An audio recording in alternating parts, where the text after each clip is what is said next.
four rivers na nagpo-flow from Garden of Eden. Ano-ano yung name ng apat na rivers na yon? Hello mga kapatid! Today, we have Desiree. Kilala nyo na siya. Nakasama na natin siya sa online fellowship, FB Live. Pero ngayon, itetest namin ang iyong Bible knowledge.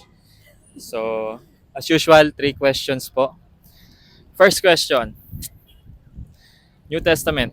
Anong trabaho ni Apostol Paul? Tent maker siya. Tent maker. Final answer. Final answer. Tent maker, yes. Apostle Paul occupation, tent maker. Basic. Hirapan natin. Second question. Sige, Old Testament naman. Sinong propeta yung kinain ng malaking isda for 3 days and 3 nights nasa belly, nasa tiyan siya ng malaking isda na yan? Prophet Jonah. Prophet Jonah is correct. Yeah. Ang ganda ng story nun, guys. Pag may calling si Lord, di natin pwedeng takbuhan. Yun yung nangyari sa kanya. Basic! Third question. Old Testament pa rin. Hirapan natin ng konti. First book of the Bible, Genesis. In the book of Genesis, nabanggit yung Garden of Eden. Nabanggit din yung 4 rivers na nagpo-flow from Garden of Eden. Ano-ano yung name ng apat na rivers na yon? Okay. First is Pishon. Pangalawa, Gihon. Tapos, pangatlo is Tigris. Tapos, pang-apat is Euphrates. Final answer? Oo. Grabe, memorize niya. Pishon, Gihon, Tigris, Euphrates.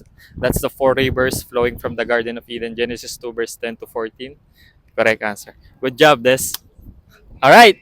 Anong pangalan ang pinalit ng Diyos sa pangalan ni Jacob? Hello, bro. Anong name? Cody. Cody. So I'm gonna ask 3 questions from the Bible. If you answer that, you have free Bible. First question. What is the first and greatest commandment? First and greatest commandment is do unto others as you wish them to do unto you. And That's the second. love your neighbor as you love yourself. Second yun. Second. Same ba yun? Sige. Na ano lang yan, na misplace lang.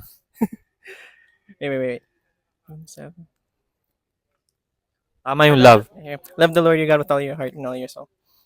Correct. That's the first and greatest commandment. Love the Lord your God with all your heart, soul, and mind. So, good job. Second question, yun sana tatanong ko yung what's the second greatest commandment? Anong pangalan ang pinalit ng Diyos sa pangalan ni Jacob? Pangalan ni Jacob. Nag-iba yon into?